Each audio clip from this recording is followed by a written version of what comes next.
Louis Gossett Jr. died on March 29, 2024 in Santa Monica, California, at the age of 87, closing the final chapter of a trailblazing career that broke barriers and redefined Black excellence in Hollywood.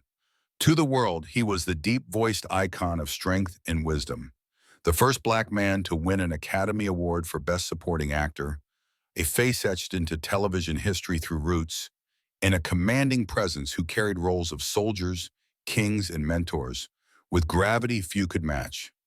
But beyond the screen, his personal legacy runs just as deep and far more private.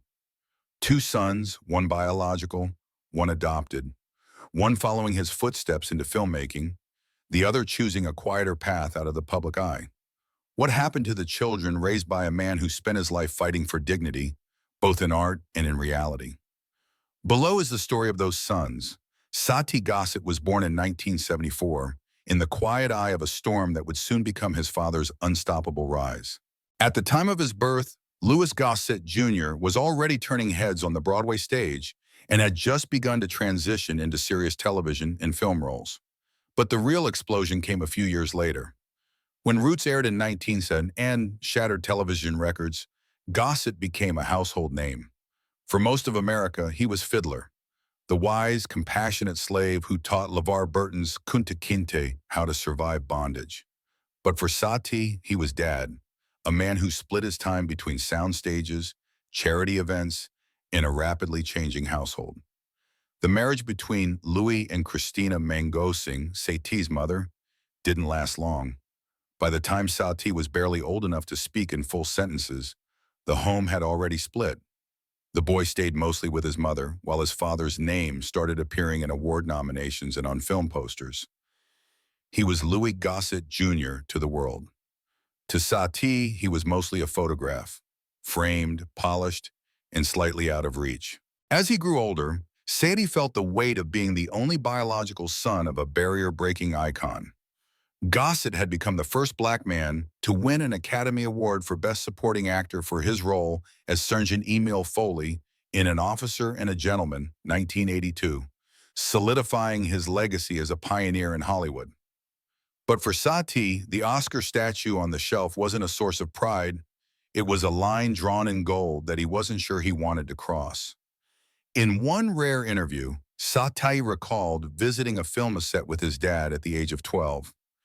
Everyone kept saying how lucky I was. I didn't feel lucky. I felt like a guest in someone else's dream. Even at a young age, he understood the difference between admiring greatness and inheriting it. He never felt pushed by his father to follow in his footsteps. In fact, Louis often reminded him, "You don't have to be me, you just have to be real." That phrase would appear again, years later, in a handwritten note Louis sent to Sati during his college years, signed simply, Pops. Sati eventually chose a different path, but not too far from the shadows of the spotlight. He became a filmmaker, not in front of the camera like his father, but behind it, directing and producing short films with themes that were bold, ironic, and socially conscious. Titles like Jutholic and Departure gained him modest acclaim in independent film circles. His style wasn't loud or flashy, it was thoughtful, deliberate, and often tinged with quiet defiance. "My work isn't about being seen," Sati once said. "It's about seeing clearly." Unlike his father, who often played characters facing external oppression, Sati explored internal contradictions, identity, race, irony, and forgiveness, often through satire. While Louis played generals, kings, and historical giants, Sati chose characters you'd overlook on the street: janitors, cab drivers, forgotten sons. The contrast wasn't accidental, it was philosophy. But the shadow of a great man doesn't disappear just because you walk a different path. In 2012, Sati revealed that several Hollywood studios had quietly turned down his projects, not because they were unworthy, but because he wasn't using the Gossett name the right way. One producer allegedly told him, "If you want access, you need to lean into the trauma." Sati refused. He didn't want to commodify pain, and he certainly didn't want to exploit his father's story to make a name for himself. That year, a short film he directed was pulled from a local festival without explanation. He stood outside the venue that night, watching a torn poster of his project flap in the wind, surrounded by empty chairs and silence. It was the clearest sign yet. His legacy wouldn't be handed down. He'd have to carve it from stone. Despite the setbacks Satie has endured, he now works both as an independent filmmaker and a mentor for young creatives, particularly students of color. He runs workshops, consults on scripts, and helps others navigate the minefield of an industry that still resists nuance. He's not a celebrity, and he never wanted to be. But in every quiet screening, every small-budget film festival, and every young filmmaker who found their voice because Satie showed them how, his impact is undeniable.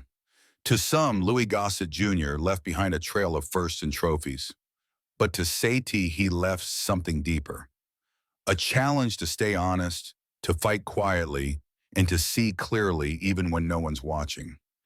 He didn't follow in his father's footsteps. He built his own floor. And in doing so, Satie Gossett became the light behind the lens, the sun who never asked to shine, but taught others how to glow. Sharon Anthony Gossett was born in 1907, not into Hollywood, not into fame, but into uncertainty. His early life is a mystery even today.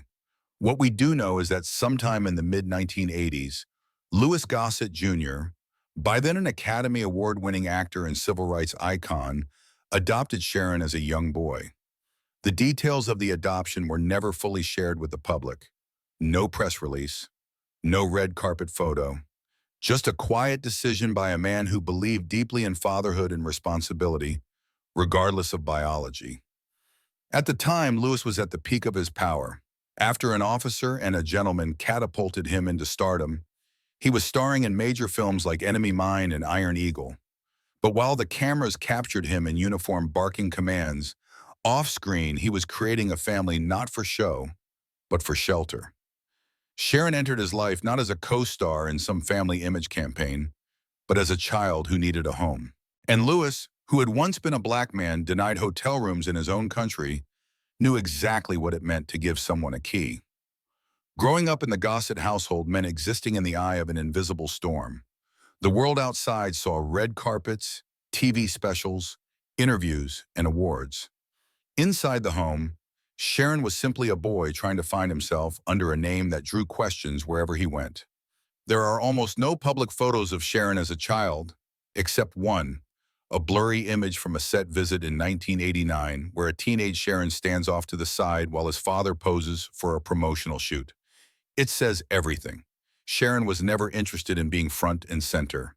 He wasn't looking to inherit a legacy. He was looking for peace. Gossett, who grew up in Brooklyn during segregation and spent a lifetime defying labels, respected that. But even in silence, the weight of expectation loomed large. Imagine being a black teenage boy in Los Angeles during the Rodney King era, carrying the last name Gossett. Every teacher knew your father. Every audition you didn't attend raised eyebrows. Every refusal to perform was seen as rebellion. But Sharon didn't rebel. He disappeared, in the most intentional way. By the early 2000s, while Satie was making films and Louis was receiving Lifetime Achievement Awards, Sharon was quietly building a life outside the entertainment machine. He worked in the nonprofit sector, supporting underserved youth in urban California communities. He never used the Gossett name for access. He never gave interviews. He refused Hollywood, not out of bitterness, but out of clarity. He saw the industry take everything from his father, energy, privacy, health, and offered little in return but applause. Sharon didn't want applause. He wanted autonomy. For years, his name didn't appear in any family articles or legacy pieces. It wasn't until Louis's health began to decline that the silence started to shift. Around 2021, as Louis privately battled the final stages of prostate cancer, a new photograph emerged.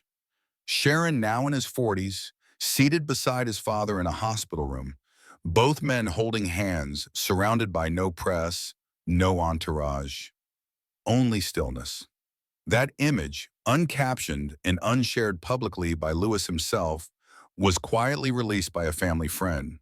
For those who knew, it was confirmation. Sharon had never been gone. He had simply stepped away from the spotlight. But his turning point came earlier, in 2007, when Lewis faced financial strain and began selling off properties. Whispers spread that Sharon had been left out of earlier estate documents. For many, it was a sign of estrangement, but the truth was more complex. Sharon wasn't removed. He had never asked to be included. He believed legacies were earned in actions, not paperwork. Still, that same year, after a quiet legal mediation, Lewis added both sons, Sati and Sharon, to his living trust. It was a symbolic gesture more than a financial one. Lewis was saying, "You were always mine." Years later, at Louis's funeral in 2024, Sati gave the public eulogy, but Sharon sat in the front row, head bowed, hand on his father's casket, wearing the same military-style wristwatch Lewis had given him when he was 15. On the back, "You survived before you ever knew it." Today, Sharon Gossett lives a life no camera can follow. He is not on IMDb. He doesn't appear in any Where Are They Now specials. But among youth organizations in LA, his work is quietly known. He helps guide at-risk teens through a system that rarely spares them. He never introduces himself as Lewis Gossett Jr.'s son. He doesn't need to, because every lesson he teaches, every hand he reaches out to, carries the strength of a man who learned early how to love someone without needing credit. In the grand narrative of Louis Gossett Jr., Sharon isn't the headline. He's the footnote with power. He is the quiet bond that held a legacy together, the son who never entered the spotlight because he became the foundation it stood on. But Louis Gossett Jr.'s story is only one page in a much deeper book, a world where legacy wears a polished smile while quietly bearing the silences that shaped it. Behind the triumphs, the trophies, and the first that changed Hollywood, there were two sons, one who chose the lens over the limelight and one who chose purpose over presence. And beyond them are countless others, children of icons, molded in the shadow of greatness, carrying truths the cameras never caught. In the episodes ahead, we'll peel back more of those stories, where what isn't said often tells us the most. Stay close, the next family secret is waiting just behind the curtain. If you want to keep uncovering the hidden lives behind Hollywood's brightest names, subscribe to After the Fame. Thank you for listening.